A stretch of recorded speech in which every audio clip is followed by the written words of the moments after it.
Okay, I think it's working, Karen. I think it's Okay. um, let me just double check. Karen, it is working. I think we were both live, and this is very exciting. Um, okay. Okay. All right. I am going to have my screen up over here on the side, just in case we have any comments come through. In fact, I'm actually going to put this on my screen here so I can see it easier that way. And if anyone is joining us live, if you can give a thumbs up or we can totally hear you, that would always be greatly appreciated for me because I never know if this is working or not. Um, so awesome. So we will get into it. If anyone has questions, okay, Tasha, thank you. We're live and running, and this is great. I appreciate that.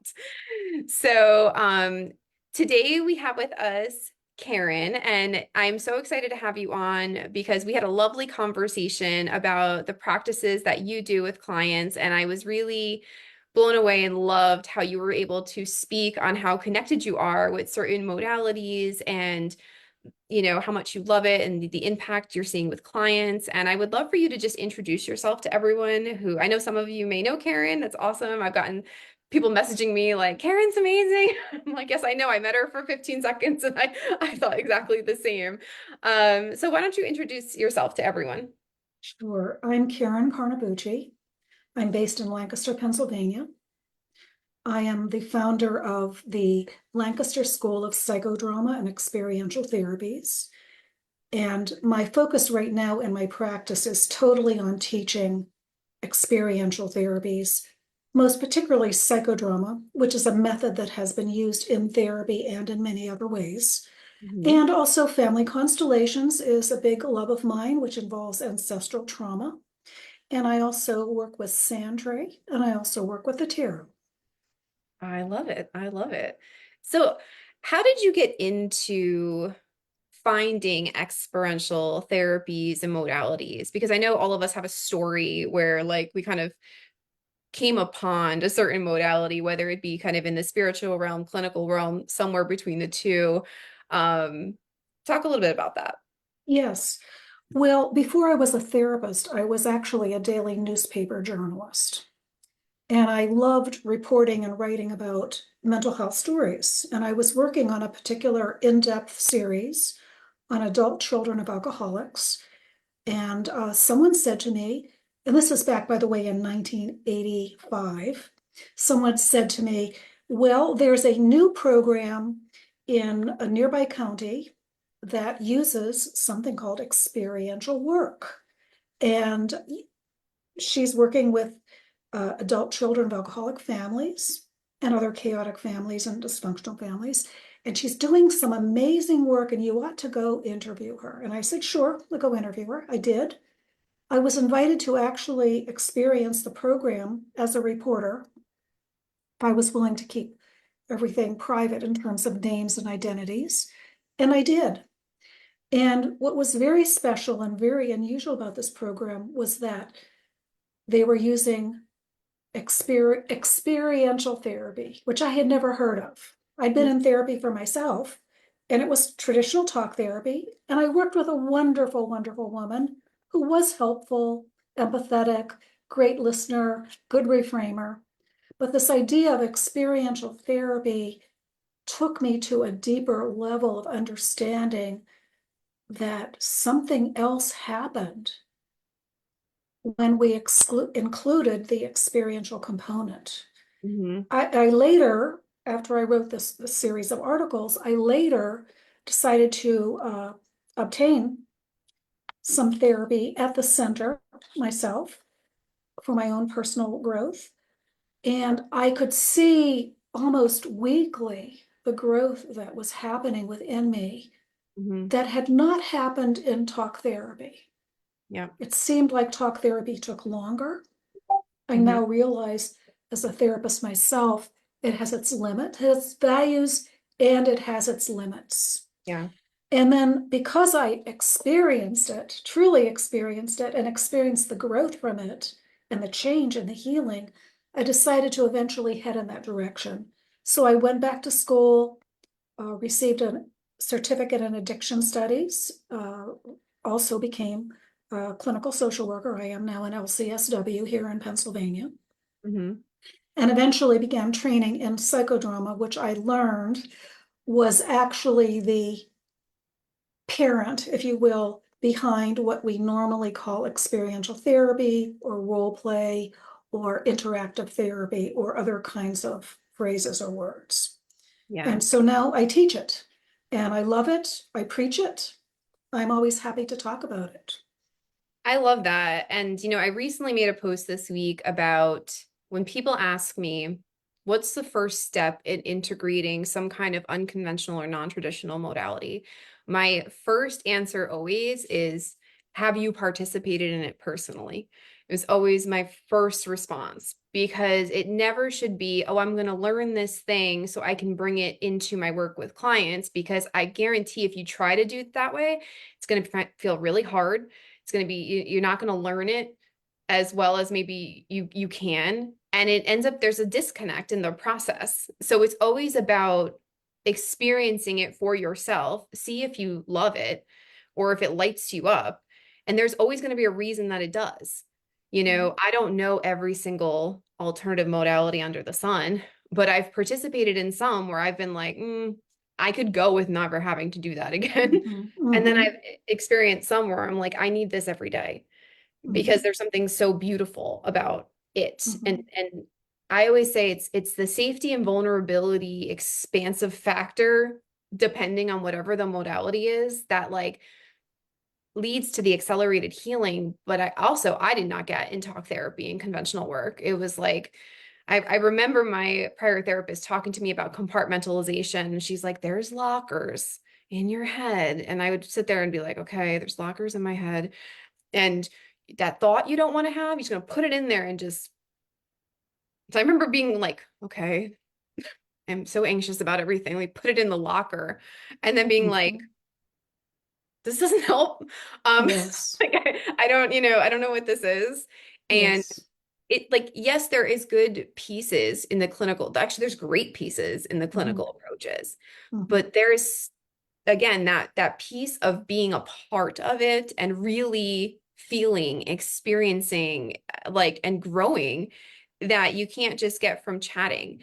And it requires different dimensions, right? So we're like we have I always look at conventional therapy as like third dimensional healing, right? Like we're just it's going to be hard, it's going to be difficult, it's going to suck, all that. But then if we can raise it to this fifth dimensional approach, which I think like IFS and family constellations and experiential therapies really allow like accelerated growth. It doesn't have to be hard all the time. mhm. It could be curious. It could be just something you've never tried before and be like, wow, I have this whole brand new awareness about this. Exactly. And Dr. Moreno, the man who originated psychodrama, a younger contemporary of Dr. Freud, he wanted to bring laughter into medicine. He Hmm. used improvisational theater Hmm. actually as the basis of his work when he was starting to work with people, and eventually actually built a physical theater in his hospital, in his psychiatric hospital, which still exists today, although in another place.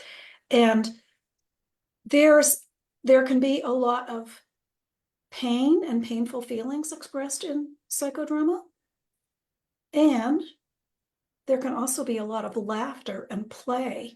And the basis, I believe, the basis of psychodrama, at least, and now I'm kind of moving into one particular modality, is actually play. We talk about role play, and to be honest, most people who do role play, they just do it because they just start doing it thinking that's want to be in your want to be mom, want to be dad, well, let's have a role play. No, there's a theory, Hmm. there's techniques, there is selection of what modality, what technique to use at what time, for what reason, with what person. Yeah. And this is very, very important. So we are role playing, we are role training, we're experimenting. It can be a lot of fun, and it can have a lot of joy.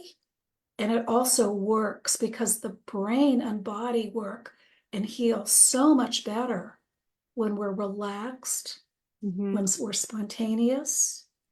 when we are encouraged to be creative. I love it. I think what you're speaking on is the existence of the dichotomy that it's okay to have both and Yes, is either or. And that's yes. always been my mentality when it comes to any type of alternative practice, like the rigidity of it needs to be like this always, not really. And that's why I love clinical theory so much, because if you really understand it, you can be creative with how you do things as long as they're all fundamentally moving towards the same goal. And you can once you really know it, then you can kind of put your own twist on it. We were talking about before about like, a lot of times when I talk about clinical theory, even how I was taught clinical theory, it was very, very cut and dry, very black and white, pick a lane, stay in it, that's it. And I stopped learning because it was approached to me that way. Like even the thought of an integrative approach, like when I was in school, like when did I graduate? 2006, like it wasn't a concept. It was like pick psychodynamic, pick humanistic, pick this, and like that's where you stay. And I was like, ooh, like I was like, I don't like that at all. So I just threw it all away and then didn't understand anything behind the modalities I was choosing with certain clients. Mhm, So, mhm, like, I've always tried to educate that there isn't like this, cement barrier, like you're stuck in this space. But I always like to say it's like a lot of acres of land with like one of those fences that just have the wire and those little pieces of wood that you could probably break in half. It's just kind of mhm, like a space there. Um, mhm, in terms of theory, because mhm, that's going to give the integrity behind what you're choosing to do with your clients. mhm, And I just feel like we're not talking about it enough, as a field that works with holding people's pain. I just feel like there's not enough space for us to talk about the real fundamental importance of this. We're just out here doing, doing, doing, doing, doing versus being, mhm, and allowing space for our clients to be as mhm. well. Yes. One of the fundamentals in the way that I work when I'm working experientially is to teach and coach the person how to actually experience. Because I've been doing this work for a while, and I Mhm. can do some amazing things. And I have some amazing tools. And, we can do a role play, we can do a 2.5 hour psychodrama session, enacting everything that happened from your birth. We can have music, and we can have drumming, and we can have rituals, and we can have all kinds of things. But a key piece is the person experiencing it? Is the person actually taking it in? Or is it kind of going by as this thing, this performance, this whatever that is just a show for the person? And they are so defended against having the experience out Mhm. of their own safety, not because of any other reason. They want to keep safe. So to teach people and coach people and support people in actually experiencing whatever is going on in the moment so they can take in the healing experience, Mhm. right? We know that experiences change the brain and the nervous system. Yep. This is the essence of trauma and Yep. post-trauma and all of those things. So traumatic experiences change the nervous system. The really good news that I like to preach on behalf of experiential work is also that other kinds of experiences, healing experiences, can Mhm. change the nervous system again Yep. and Yep. again and again and again and again. And that's healing. So the first step is to support the person in befriending their experience. And I think as a good practitioner, you have to already own that space where you have experienced the experience or have felt safe enough to be in the experience, because there is an energetic exchange that happens. And whether we want to believe it or not, like depending on how we are with ourselves, we're sending a message the minute we come into sessions with a client. So Mhm. owning all the pieces of us, if we know how to do that, if we know how to lean into different things safely, and like it creates encouragement, it creates safety. We model what we're trying to teach. Mhm. I have seen, like, and it's hard to watch sometimes when you know someone isn't aligned with the core principles of what they're actually about to teach or engage people in. And it's just so energetically cut off that you can't commit to it. You can't participate in it because you already kind of like, what? Like you can feel it. But I've also been around people where, like, when you've talked about experiential therapy, and I have a friend, Yehuda, who does improv therapy, right? And it's almost like I don't love doing role plays, like I'm always just like, I'm very heady, right? So I'm always like, okay, I have to get past all of that before I do it.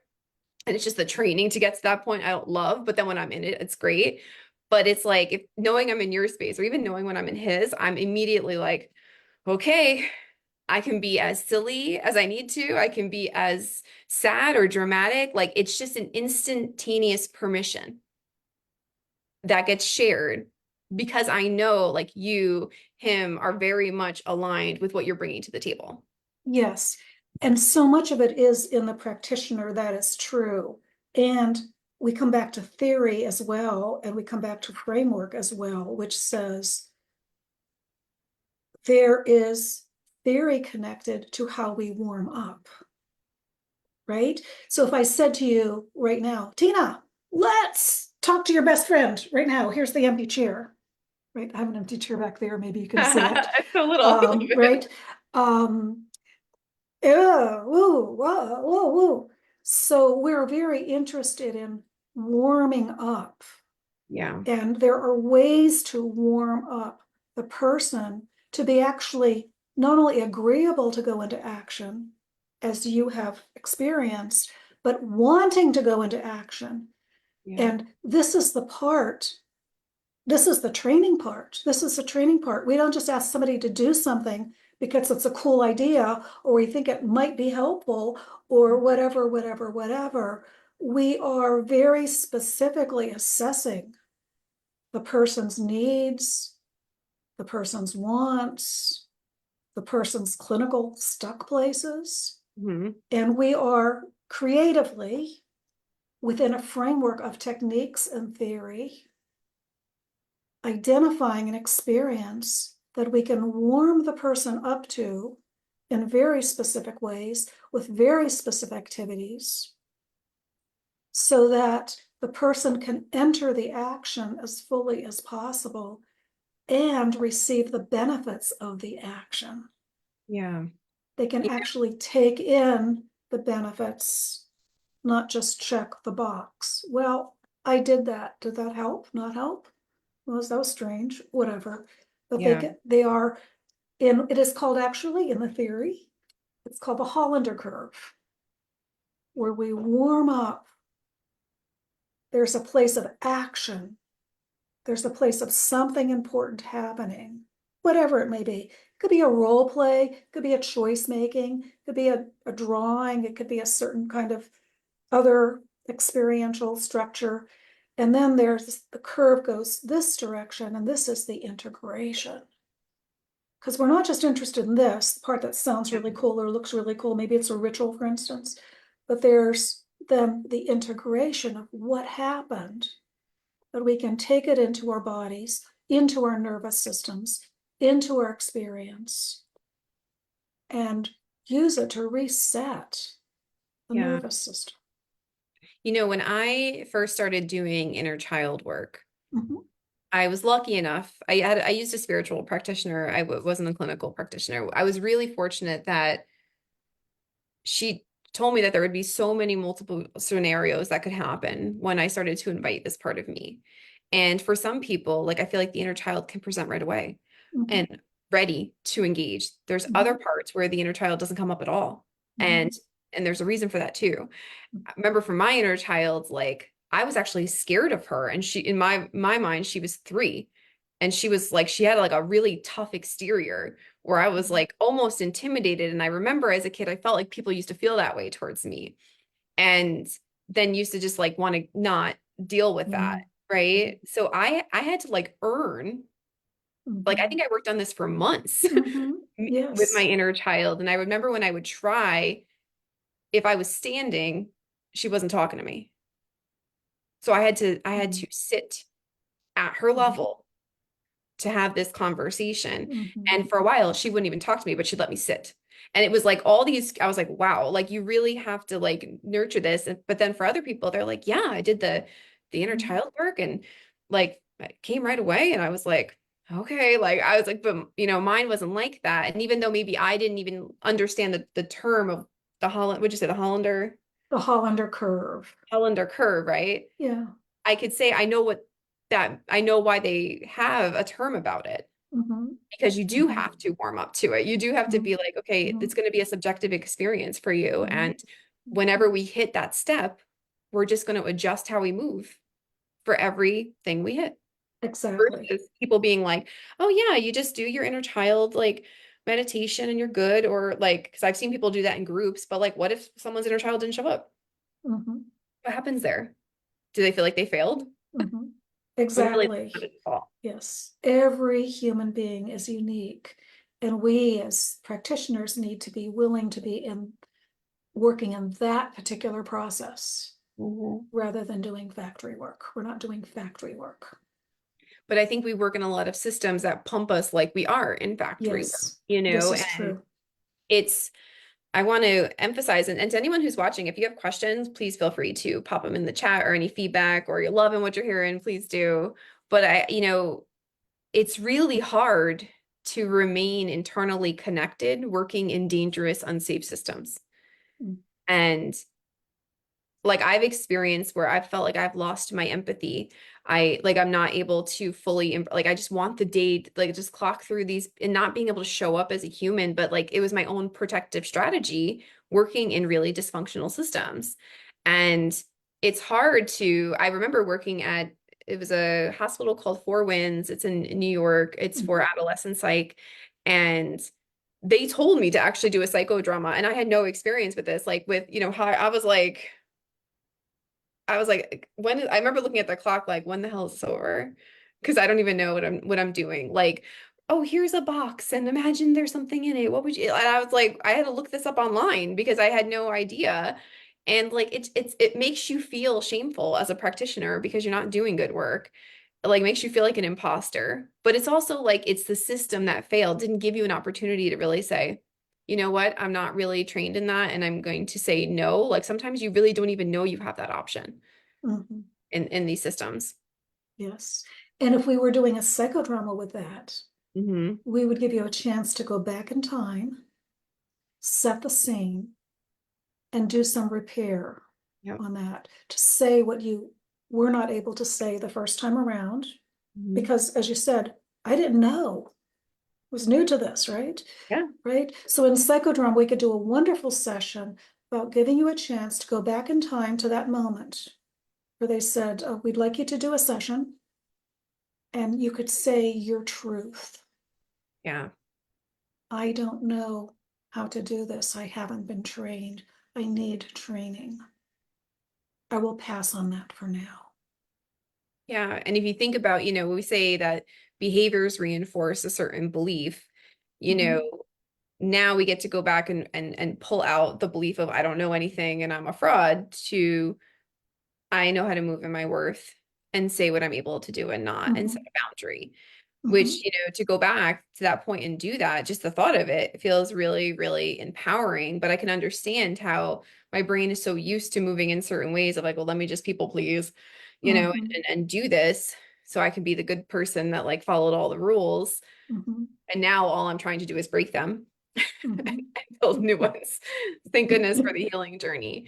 But what you said is true about the brain does need these new experiences to develop a new understanding of life, like a new understanding of, or just a brand new belief system. And I think I told you in our first conversation of my analogy of the whirlpool.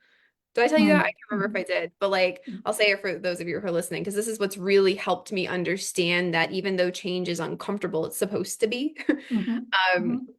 so for those of us who grew up in the era where above ground pools were a thing, because I feel like those have, I don't really see those very often anymore. But me and my friends, we used to go around the edge of the pool and make a whirlpool, where eventually, if we did it long enough, we didn't have to do anything and it would just kind of take us.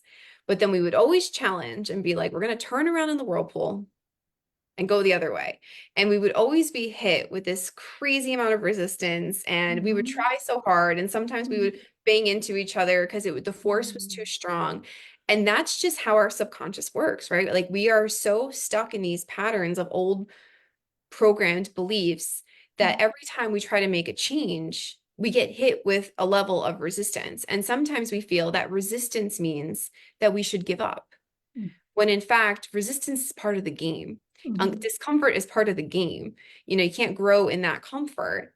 And it's like the minute you can override that challenge, new belief system is fully activated. It's like, Mhm. wow, I can do hard things. Mhm. I can get Mhm. stuff done. Like, I can Mhm. actually tell my father that that was like an inappropriate comment and maybe you Mhm. shouldn't say that. Like, wow, like all that empowerment kind of comes into play. And I love the repair part of kind of going back and establishing that, because a lot of us do have missed opportunities where honestly, it's not safe to have this conversation with the Mhm. person maybe we want to have it with. Mhm. It's better for us to just kind of go back and do the reparenting ourselves, Mhm. or, just being in that space where we get to shift the change. Mhm. Yes. Yes. Yeah. And our brain and nervous system typically does not know the difference. Am I doing this in real life, or am I Yeah. doing this in a protective, safe space? Yeah. Right. And Mhm. yeah, it's the same with like you don't know if it's happening now or in the future, even if Mhm. it's something negative. So your body's always going to have this reaction Mhm. where constantly like, oh, this is never going to work. Your body's already having a reaction like it didn't work, and then it's going to just add to the resistance of engaging in the change. So Yeah. it's beautiful like this type of work, but it's just so beautiful when you've done it and then teach it. Mhm. Yes. That is absolutely the best way for anyone who wants to learn any experiential kind of work, psychodrama, family constellations, whatever, whatever. And there are many, many, many more showing up to experience it, not only to say, I know what it feels like. I know what it might feel like if I ask a person to do X, Y, or Z, but also for my own growth, Yeah, so that my own growth makes me a better practitioner. It just does. it And does. that's good for everybody. It's good for me. It's good for the other person, people, groups, whoever I'm Yeah. working with. Yeah. And I think we just have to commit to making the space and the time to be curious and explore. And if we're feeling, I always say, like, if we're feeling burnt out in the role as a clinician, I truly feel, and I'm not saying this is for everyone, but from my own experience, it's because of the like not disalignment, unalignment, or like how you're not aligned with what it is that you're participating in. And Mhm. it's like gravitating towards creating that alignment. I haven't felt burnt out at all. Like I Mhm. felt stress, or I felt like, man, that's a lot of stuff to do, or I have these notes to write, but I've never been like, this isn't what I want to do. Yes. It's so different when you really start positioning yourself into a place that you get to be all versions of you at all times, Mhm. have participated in the healing, and get to teach and model for other people. Yes. I have had that experience as well. And I do want to say that, when I teach, I do not do PowerPoint. Lots of other people do PowerPoint, and I send them to those people. Mhm. We always experience what we're learning. The learning, for instance, goes deeper. I know what it's like to ask someone then to do whatever, what it feels like.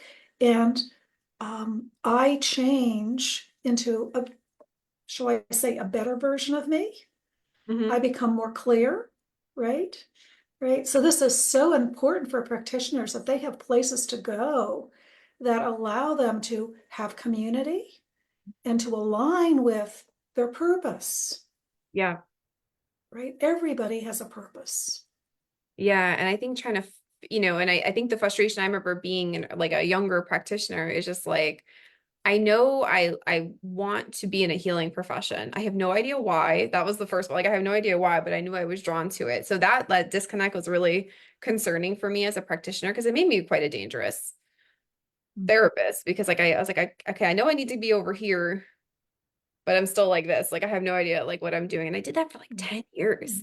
Like, and I was like, what am I doing? Maybe I should just like go to waitressing. I remember when I hear people get to that point, I'm just like, "Ah, you didn't make the wrong decision. You're just in this, you're in a system that's just not aligned with the purpose. So what you're getting is resistance, I feel, from the universe to pivot, to look at something different, to make a shift, to go against the resistance and just kind of see what happens.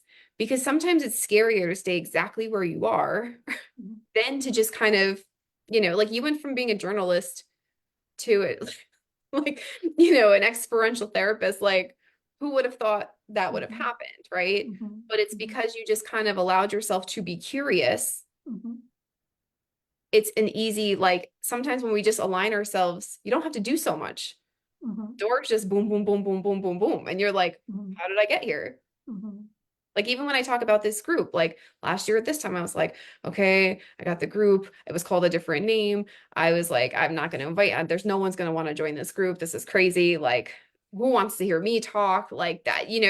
All of that. And I was like, okay, like, and then I was like, let me dip my toe in the water and see how the universe responds. And man, it was like quick. And I didn't have to work hard.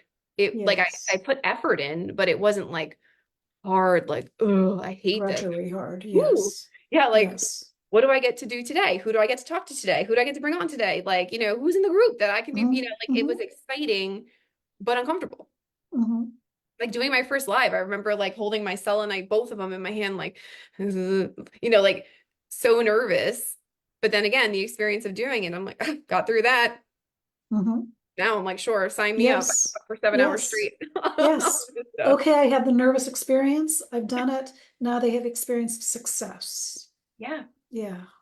And this is very important, this idea that, systems need changing too. We can go out of the system, and I applaud you for speaking up and creating community. That's so important, creating community, so we know we're not alone. I'm not the odd one in the bunch here, right? No. And I'm also a big one to say we need to look at how we can change the systems themselves so 100%. that people working in systems can feel real camaraderie. They can feel community. They can feel purpose. They can feel connected as well. No, Right?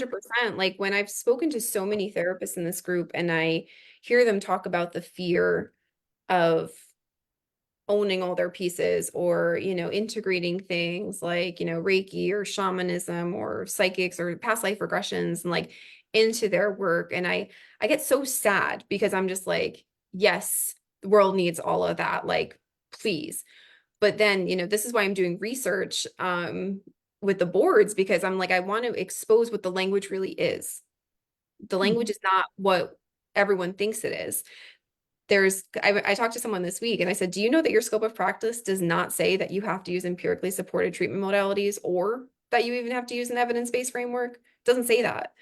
And they were like, oh, no way. I looked it up. I was like, it's not there. What it does say, modalities rooted in clinical theory. I actually agree with that. You should use modalities rooted in clinical theory. And I think, it's really important to personally align with the clinical concepts. So like, does that resonate with your own story? These different types of, whether it be psychodynamic or, existential or experiential, like the concepts behind it, does that make sense for who you are as a practitioner? And like, if some of them do, awesome, then those are the ones you're going to want to bring in to how you practice so that you can, what did you say? You can dance. What was the card you pulled again? The world card? Oh, I have sitting here, I do use the tarot as well from time to time, not every time. And so I just actually picked just very recently a tarot card known as the World. Yeah, that's it. And it shows a figure, it's the final card of the major arcana, and it shows a figure dancing in a wreath of laurel leaves. And the traditional message is that within boundaries and framework, we have freedom to dance, to move, to be. And we do. And like that's why I love talking to people about like, okay, so you like this unconventional approach or, spiritual approach or energy approach.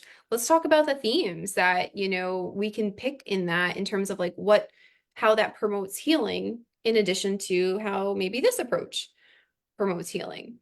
We can blend as long as we're kind of like, we're all kind of moving towards that common goal and you have an understanding of it and you can speak on it. Like Yes. that is that part of like the integrity as a clinician to know and understand. And I get it. It gets difficult. Like I know people are like, I don't know. And I'm like, it's always like the fear that blocks the understanding. I'm like, just really sit with it for a second. Like think about your experience with Reiki and then think about your experience and there, like, what are you seeing that are the similarities there? Because there are. Mhm. And Mhm. next week, not next, is it next week? I don't know if it's next week or the week after. I'm doing the training on like how to build clinical language around Mhm. the different modalities, but like we're all saying the same thing. Mhm. So important. So important to have the language to educate. And, we're not just practitioners. Yes, you and I are educators. Mhm. And even as somebody who is not officially an educator, still as an educator, that we get to educate people about why we do what we do, how it's helpful, Yeah. examples of how it's helpful, right? Yep. People should know history. They should know the history of their modality, how it also evolved through the years, and depending on whatever it is. Even psychodrama today in 2024 looks nothing like psychodrama in 1921, And thank right? goodness. Thank goodness. Much more evolved, much Even family richer. constellations, when I did the training, Mhm, I looked up some of the main concepts and I was like, ugh. I was like, from like back in the day, and I was like, don't mhm, love that. But like, I always say like buffet it, like take what you need and leave the mhm, rest. I would say mhm, I'm very psychodynamic inclined, but like I'm not taking everything from a mhm, psychodynamic theory and applying it into my work mhm, and making it very rigid. I'm just taking the pieces that make the most sense, how I've applied them to my lives and healing, and like I bring that into my work with clients. I'm mhm, really big on rewiring the subconscious and understanding mhm. that, and that's where that's from, and but I don't take every single piece that Freud was spitting out. Yes, Like, no. yes, And yes. it's okay to do that too. And I feel like Mm, schools and they just don't give permission for that. But and I think even for me, when I was a younger therapist, I thought I had to know everything. mhm, That's what makes you never want to touch it because there's so much to learn. Like, where do you mhm, start? Right. mhm, And that's why I say start with what you've tried and you've loved, that it has allowed you to be expansive and heal, and then lean in and then still continue to be curious throughout your career. Like, I didn't even know about human design until like 2 years ago.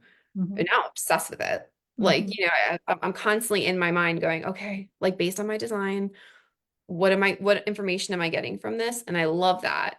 But it's because I constantly stay curious, open to more information, learning about new things. I'm not just like, oh, I only do this. mhm. You can always keep evolving. One of the wonderful things about being a therapist is that we can always learn more, which, and yeah, we can say it two ways. Oh no, I don't know enough, or oh wow, there's so much more to learn. Hmm. This is exciting to be in a profession where I'm constantly growing and expanding and learning new things, new ways of working, being creative. How wonderful. Yeah. And put yourself around evidence that it can happen too. Mhm, I think I know me, if I was back in the systems I was working in and I thought about building a community and teaching, I'd be like, yeah, right. Like that'll like because I'm around people that have, yeah, right, that'll never happen mentalities and mhm, not doing anything, outside the box. And it's the more you expose yourself to people who have been able to achieve their sole purpose in doing what they love, anything's possible. mhm. Yes. And that's the whole goal of even how I'm teaching. I was like, you can do, like, you can merge these two. It is absolutely possible. There's ethical ways to do it. It's totally okay.